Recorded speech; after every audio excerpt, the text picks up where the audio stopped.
Perkenalkan nama saya Suhardi. Dalam hal ini saya akan menyampaikan makalah saya yang berjudul Mekanisme Penyelesaian Sengketa Transaksi Bisnis Internasional dalam mata kuliah Hukum Transaksi Bisnis Internasional. Pendahuluan. Naluri setiap manusia untuk bertahan dan melangsungkan kehidupannya terus mengalami dinamika dari masa ke masa. Pada awalnya manusia cukup hanya berburu dan bercocok tanam untuk melangsungkan kehidupannya.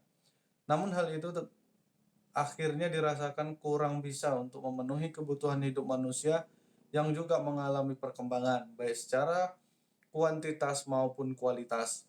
Untuk merespon keadaan dari kebutuhan hidup manusia yang selalu berkembang, maka manusia mulai memikirkan dan melakukan hubungan dengan manusia yang lain dalam memenuhi kebutuhan hidupnya.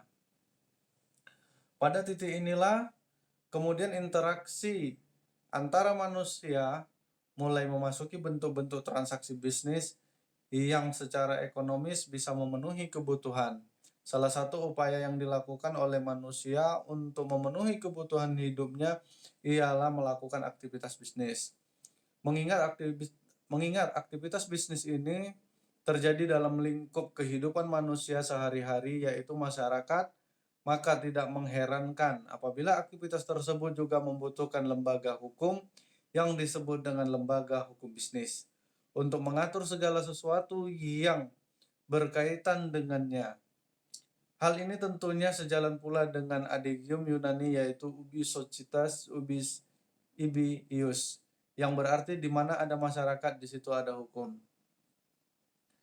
Kesadaran untuk melakukan transaksi bisnis, transaksi perdagangan internasional, transaksi dagang internasional sebenarnya telah cukup lama dilakukan oleh para pelaku dagang di tanah air, yaitu sejak abad ke-17. Salah satunya adalah Amanagappa, kepala suku Bugis yang sadar akan pentingnya dagang pelayaran bagi kesejahteraan sukunya.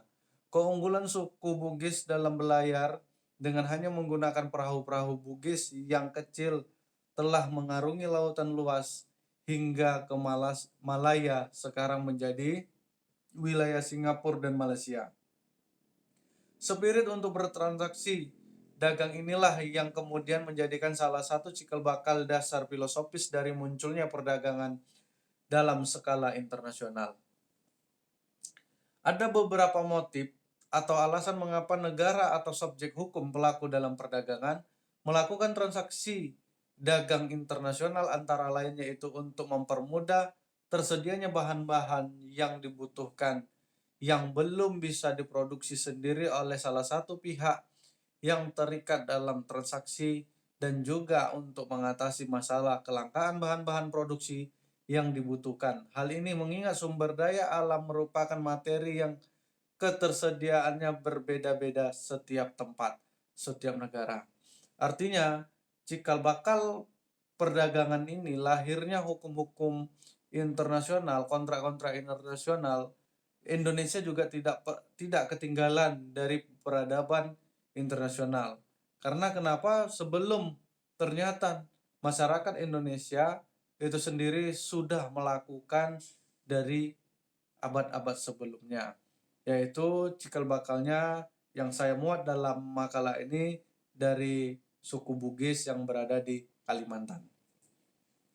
Interaksi dalam kehidupan sosial menimbulkan dinamika antara anggota sosial sebagai suatu presentasi adanya keanekaragaman kepentingan manusia.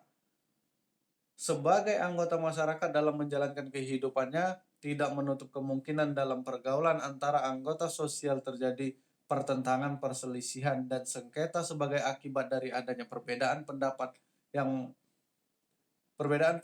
dan kepentingan.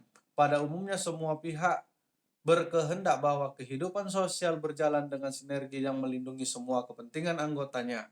Untuk itu manusia akan berupaya mencari solusi agar pertentangan dan sengketa yang terjadi dapat diselesaikan. Baik, dalam permasalahan ini ada dua rumusan masalah yang saya angkat. Kita langsung saja masuk kepada pembahasan. Yang pertama itu berkaitan dengan perkembangan hukum dagang internasional.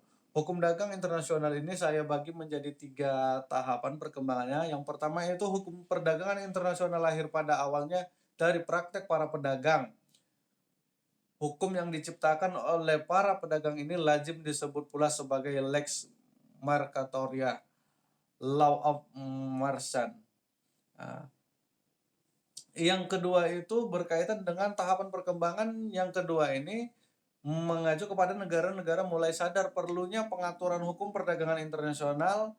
Karena apa? Karena dalam prakteknya aturan-aturan tersebut sedikit banyaknya adalah aturan-aturan yang mereka adopsi dari Lex Mercatoria. Misalnya saja seperti Prancis membuat kitab undang-undang hukum dagangnya Code Code de Commerce pada tahun 1807. Jerman juga menerbitkan pada tahun 1868. Nah, kemudian seiring perkembangan itu, yang ketiga itu aturan-aturan hukum perdagangan internasional itu lahir sebagian besar karena dipengaruhi oleh semakin banyaknya berbagai perjanjian internasional yang ditandatangani baik secara bilateral, regional maupun multilateral. Artinya memang mengalami perkembangan yang signifikan sehingga menjadi kebiasaan internasional. Next, yang kedua, kita masuk kepada bentuk penyelesaian sengketa transaksi bisnis internasional yang dikembangkan oleh Forum Penyelesaian Sengketa Bisnis Internasional.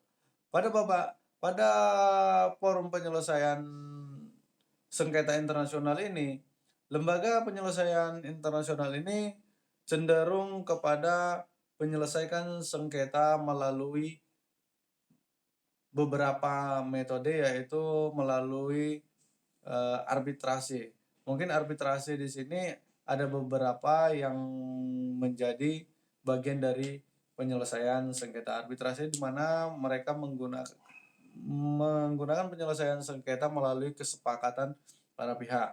Namun mengenai hukum apa yang akan dipilih dan diberlakukan terhadap kontrak tergantung sepenuhnya kepada kesepakatan para pihak.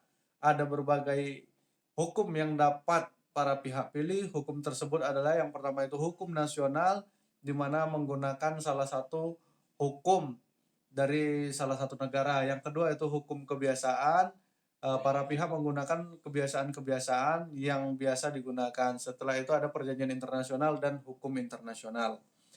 Kesimpulan terhadap tahap demi tahap, perkembangan negara mulai sadar perlunya pengaturan hukum perdagangan internasional. Mereka mencantumkan aturan-aturan perdagangan internasional dalam Kitab Undang-Undang Hukum Perdagangan Internasional. Artinya, kebiasaan-kebiasaan yang sering dilakukan sehingga menjadi acuan atau panduan bagi masyarakat yang melaksanakan hukum perdagangan internasional. Yang kedua, mengenai forum atau bentuk penyelesaian sengketa yang tersedia tanpa masing-masing memiliki kekuatan dan kelemahan, baik itu APS ataupun pengadilan. Masing-masing memiliki cirinya. Menurut bentuknya, pilihan hukum dapat berupaya pilihan yang secara tegas dinyatakan oleh para pihak dalam suatu klausul kontrak yang di dalamnya ditegaskan suatu sistem hukum tertentu yang mereka pilih. Yang mereka pilih hukum dapat dilakukan secara diam-diam atau tersirat. Pilihan hukum juga diserahkan kepada pengadilan berdasarkan kesepakatan dari para pihak yang biasa dan bila mana para pihak gagal atau kesulitan dalam mencapai kesepakatan mengenai hukum yang akan dipilih. Oke, demikian, sekian dan terima kasih.